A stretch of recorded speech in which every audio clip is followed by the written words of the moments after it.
Ogenda mu lunyiriro olwokusatu olwakubikkulirwa 2 lulaga and cast him into the bottomless pit, n'akwatibwa oyo Sitaani n'asuulibwa mu kinnya ekitaliiko kkomo, and shut him up, ne asibibwayo, that he should deceive the nations no more, aleme kuddamu kubanga alimba amawanga ate nate. Bayibuli eraga nti oluvannyuma lw'emyaka 1000 nga gimaze okuba nga giggwako, aligenda mu maaso n'okubanga asumululwayo olw'akadde akatono okubeera nga agenda mu maaso n'okukola guli gwe yasooka okutandika nga okukola.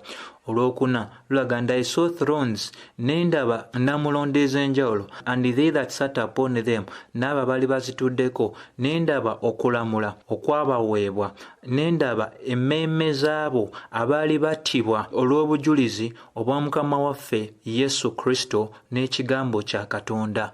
So Bayibuli etulaga nti mulimu abantu abamu nga bwe tunatunuulya amasomo amalala oba mulimu amasomo amalala ge twakola agalaga akaseera ak'okunyigirizibwa n'obusungu bwa Katonda bugenda okuyibwa kwabo abatakkiriza.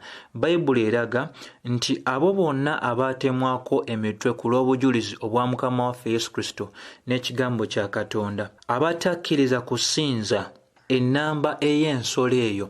Jjukira mu biseera eby'okunyigirizibwa Bayibuli byeyogerako ebigenda okuba ebizibu ennyo.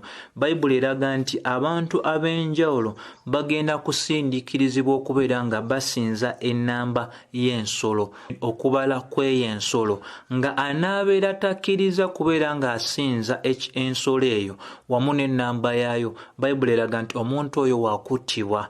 Naye kirungi okuba nga ottiddwa okusinga okuba ng'otwala ennamba y'ensolo eyo. Bayibuli egamba era ne bagaana n'okutwala akabonero ke. Leero akabonero ka Katonda eri abakkiriza ffenna kwe kuba nga tulina omwoyo wa Katonda nga Balume 8:9-12 bweragira ddala. Era ky'ekintu kyekimu ekiddibwa mu Yokaana ekisooka 4:13 titumanya tutya nti Katonda ali mu ffe nga naffe tuli mu ye kubanga yatuwa omwoyo we. Bayibuli egenda maaso n'enyweza era ne bagaana okuba nga bafuna akabonero ke ku byenyi byabwe ne ku mikono gyabwe, era balifuga wamu ne Mukama waffe Yesu emyaka 1000. Abo bonna abalitwala ennamba y'ensolo, Bayibuli egamba tebalifuga ne Mukama waffe emyaka 1000 gy'alifugira kuno ku nsi. Olwokutaano ne lugamba mu kubikkulirwa 2:5, but the rest of the dead, abafu abalala, lived not until 1000 years were finished.